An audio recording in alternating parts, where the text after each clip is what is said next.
نبی پاک صلی اللہ علیہ وسلم کی حدیث ہے مسلم میں طبرانی میں، حضور نے فرمایا آؤ میں تمہیں پچھلے زمانے کے ایک ایماندار نوخیز ولی اللہ کی بات سناؤں۔ پچھلے زمانے حضور نے فرمایا پچھلے زمانے میں ایک بادشاہ جادو کے زور پہ حکومت کرتا تھا۔ جب وہ ایک جادوگر اس نے رکھا ہوا تھا تو جادوگر اس کو جادو بتاتا، وہ جادو کے زور پر حکومت کرتا۔ جادوگر بوڑھا ہو گیا تو کہنے لگا بادشاہ کوئی نوجوان میرے پاس بھیج دے، اب میں بوڑھا ہو گیا ہوں میرا پتہ کوئی نہیں کب مر جاؤں۔ ایک نوجوان کی ڈیوٹی لگائی، بڑا زیرک سمجھدار، اپنے رعایا میں سے چن کے جو ذہین فطرت مزاج بچہ تھا وہ اس نے لگایا۔ اللہ کے محبوب علیہ الصلوۃ والسلام فرماتے ہیں بچہ جادو سیکھنے لگا، وقت گزرنے لگا۔ بچہ جب جادو سیکھنے جاتا تو رستے میں ایک راہب بھی تھا جو انجیل جانتا تھا، وہ اللہ اللہ سکھاتا، لوگوں کو حضرت عیسیٰ علیہ السلام کی تعلیمات سے آگاہ کرتا۔ اس نے دیکھا کہ یہاں بھی لوگ اکٹھے ہیں تو وہ بچہ اس راہب کے پاس بھی اٹھنے بیٹھنے لگا۔ اب جب اس کے ساتھ اس کی گفتگو بڑھنے لگی تو اس کو باتوں میں لذت آنے لگی۔ اس نے راہب نے پوچھا کہ تو کون ہے اور کس طرح سے آیا ہے، کیا تیرا معاملہ ہے؟ اس نے کہا جی میں جادو سیکھنے جاتا ہوں، آپ کی باتیں مجھے بڑی اچھی لگتی ہیں۔ اس نے کہا دین سیکھ، جادو سیکھنے والے کافر ہو جاتے ہیں، قرآن و حدیث سیکھنے والوں کو اللہ کامل ایمان عطا فرماتا ہے۔ فرمایا یہ سیکھ۔ بچہ بیٹھنے لگا، اس کے پاس آنے لگا، باتیں دل میں گھر کرنے لگی۔ ایک وقت آیا کہ مسلمان ہو گیا، اور مسلمان کیسے ہوا؟ بچہ کہتا ہے میں تجربہ کر کے ہوا۔ اب میں تھوڑا سا وقت جادوگر کے پاس بھی جاتا اور باقی سارا وقت وہاں بیٹھتا۔ میں ایک دن جا رہا تھا تو رستے میں اژدہا تھا، بہت بڑا سانپ تھا، رستہ روک کے کھڑا تھا۔ یہ حضور نے بیان کی حدیث۔ نبی پاک صلی اللہ علیہ وسلم فرماتے ہیں بچہ کہتا ہے کہ رستے کے اندر سانپ ہے، رستے بند ہے، لوگ چھتوں درختوں پہ چڑھے ہراش ہے۔ کہتے چھوٹا سا روڑا میں نے اٹھایا تو میں نے کہا اللہ اگر جادوگر سچا ہے تو اسے مار دے۔ چھوٹا سا روڑا میں نے پھینکا، اژدہا کوئی نہ مرا۔ پھر چھوٹا روڑا اٹھایا، میں نے کہا اللہ اگر وہ عالم سچا ہے تو اسے مار دے۔ اب جب میں نے روڑا مارا تو اژدہا مر گیا۔ میرے اندر سے گواہی آئی نہیں دین کی باتیں سچی ہیں، نہیں قرآن کی باتیں اسلام سمجھانے کے لیے عرض کر رہا ہوں، اگرچہ اس دور میں انجیل تھی۔ اللہ رسول کی باتیں اچھی ہیں۔ کہتے میں مسلمان ہو گیا، اب میں نے راہب کے پاس ہی رہنا شروع کر دیا، جادوگر کے پاس چھوڑ دیا اس بچے نے آنا۔ بادشاہ پوچھتا کہاں زیادہ وقت گزارتے ہو تو وہ بات گول کر دیتا، وقت تیزی سے بڑھنے لگا۔ اللہ نے اس نوجوان میں طاقت پیدا کر دی، اب وہ اس کے اندر نا اللہ نے توانائی روحانیت پیدا کر دی، ابھی جوان ہے، 14-15 سال عمر ہے۔ اللہ نے اب جو بیمار بھی آتا وہ دعا کرتا تو اللہ صحت عطا کر دیتا، جو بھی آتا۔ بادشاہ کا ایک درباری تھا، بادشاہ کو پنکھا جلتا تھا، وہ اندھا ہو گیا، کوئی ایسی تکلیف آئی کہ نابینا ہو گیا، بڑے علاج کرائے شفا نہیں ہوئی۔ کسی نے اس بچے کا پتہ بتایا کانوں میں، اس کے پاس گیا تو بچہ کہنے لگا شفا تو ہو جائے گی پر کلمہ پڑھنا پڑے گا، مسلمان ہونا پڑے گا، جس پیغمبر کا میں غلام ہوں تجھے بھی بننا پڑے گا، دین پہ عمل کرنا پڑے گا، اللہ شفا دیتا ہے۔ اس نے کہا تو مجھے کلمہ پڑھا، مجھے شفا دے، میں تیار ہوں۔ اس نے کہا شفا تو اللہ دیتا ہے۔ اس نے اللہ تبارک و تعالیٰ کا ذکر کر کے دعا مانگی، یہ مسلم شریف میں حدیث ہے، طبرانی میں موجود ہے۔ اللہ نے اسے شفا دی، اس نے کلمہ پڑھنا شروع کر دیا۔ یہاں ایک نقطہ لکھا ہے ہمارے علماء نے، کہتے ہیں جب اللہ ولایت عطا کرتا ہے نا تو یہ سفید بالوں والے کا حصہ نہیں ہوتی۔ اگر جوانی میں کوئی آدمی توبہ کر کے تصوف کے رستے پہ چلتا ہے تو سب سے زیادہ ولایت اللہ اسے عطا فرماتا ہے، سب سے زیادہ ولایت اس کے پاس ہوتی ہے۔ ابھی اس کے بال کالے ہیں، چڑھتی جوانی ہے، دعا کی تو اللہ نے، اور حدیث پاک میں موجود ہے کوڑے آتے تو شفا یاب ہو جاتے، اندھے آتے تو شفا یاب، برس والے آتے تو اللہ سے دے، جوان ہے۔ بادشاہ کے پاس وہ واپس گیا، وہ جو آدمی جس کی آنکھیں ٹھیک ہوئی تھی۔ بادشاہ نے پوچھا کہ کیسے شفا ملی؟ تو کہنے لگا میرے رب نے شفا دی ہے۔ بادشاہ سجدے کراتا تھا، اپنے آپ کو منواتا تھا معاذ اللہ، کہنے لگا میرے علاوہ کون رب ہے؟ اس نے کہا وہی رب ہے جس نے تجھے پیدا کیا ہے، اور وہی رب ہے جس نے مجھے اندھے کو آنکھیں دی ہیں، وہی ہے میرا مالک۔ کہا اچھا تو مجھے نہیں مانتا؟ کہا نہیں میں اپنے رب کو مانتا ہوں۔ بادشاہ نے اسے سزا دی، ستایا، اس نے بچے کا پتہ بتایا، پھر بچے کو بلا کے ستایا تو اس راہب کا پتہ بتایا، راہب بھی قتل ہو گیا، نابینا بھی قتل ہو گیا۔ بادشاہ نے کہا سپاہیوں سے اس بچے کو لے جاؤ اور پہاڑ کی چوٹی پہ جا کے نیچے پھینکو تاکہ مر جائے.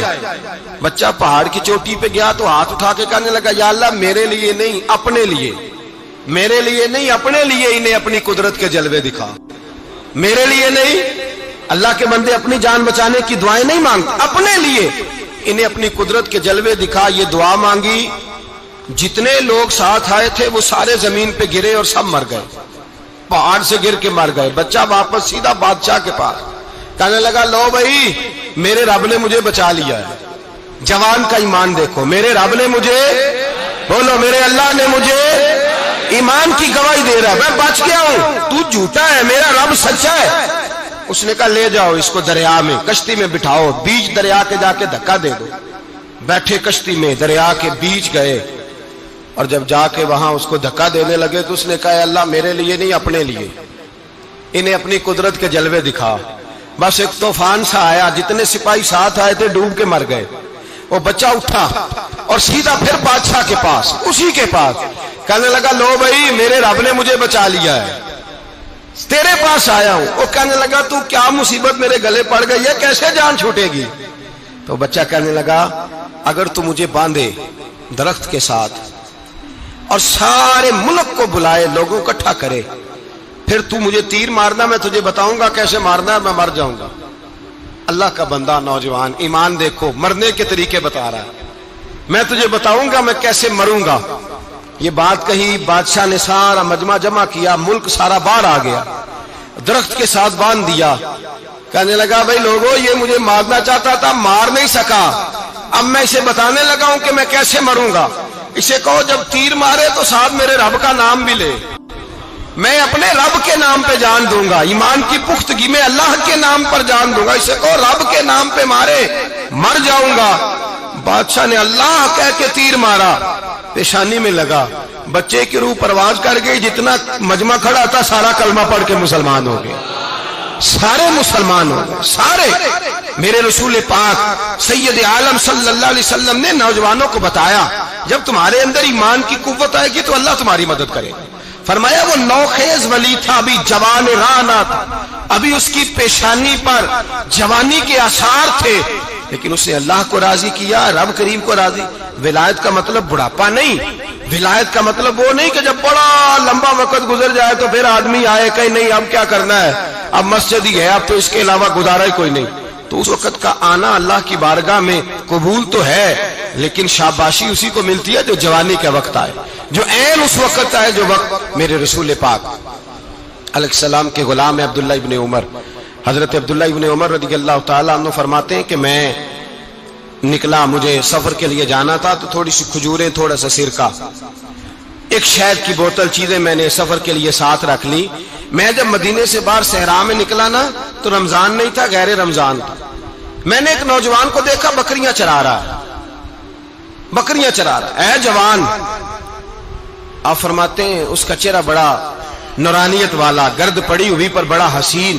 فرماتے ہیں میں نے اس کو کہا کہ آ جاؤ کھانا کھا لو، روزے بھی نہیں تھے. کہنے لگا نہیں میں نے روزہ رکھا ہوا ہے. فرماتے ہیں میں نے کہا پتہ کروں کہ نیرا نیک ہی ہے کہ پرہیزگار بھی ہے.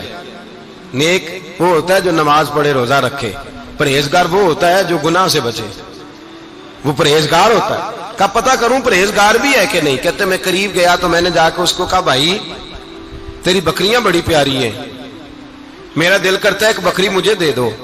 کہتے وہ جوان، غربت بھی، پریشانی بھی، پر دامان توکل کی یہ خوبی ہے کہ اس پر پابند لگے ہوتے ہیں، دھبے نہیں ہوتے.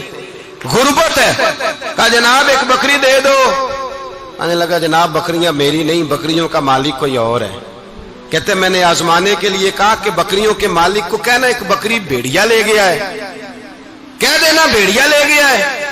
تو کہتے اس نے میری طرف دیکھا، گرد سے اس کے بال لٹے ہوئے، آنکھوں میں روشنی، چہرے پہ اطمینان، لب و لہجے میں ایمان کی طاقت. نوجوان کہنے لگا حضور بکریوں کے مالک کو تو کہہ دوں گا بھیڑیا لے گیا ہے، جب عرش کا مالک پوچھے گا تو کیا جواب دوں گا، اللہ کو کیا جواب دوں گا. کہتے ہیں میں کانپنے لگا، اس کی بات سن کے واپس آیا، جو کام نکلا تھا وہ چھوڑا، واپس لوٹ آیا. میں نے پتہ کیا کس کا غلام ہے، پتہ چلا فلاں آدمی کا ہے. کہتے میں نے پہلے غلام خریدا، پھر پتہ کیا تیرے پاس بکریاں کتنی ہیں، اس نے کہا 400. کہتے میں نے مالک سے ساری بکریاں خریدی، پھر غلام کو بلایا، پھر وہ بکریاں تحفے میں دی، تحفے میں۔ کہنے لگا حضور یہ سارا کچھ مجھے کیسے ملا؟ میں نے کہا تیرا ایمان بڑا پختہ تھا تو میرے رب نے تجھے انعام عطا فرمایا۔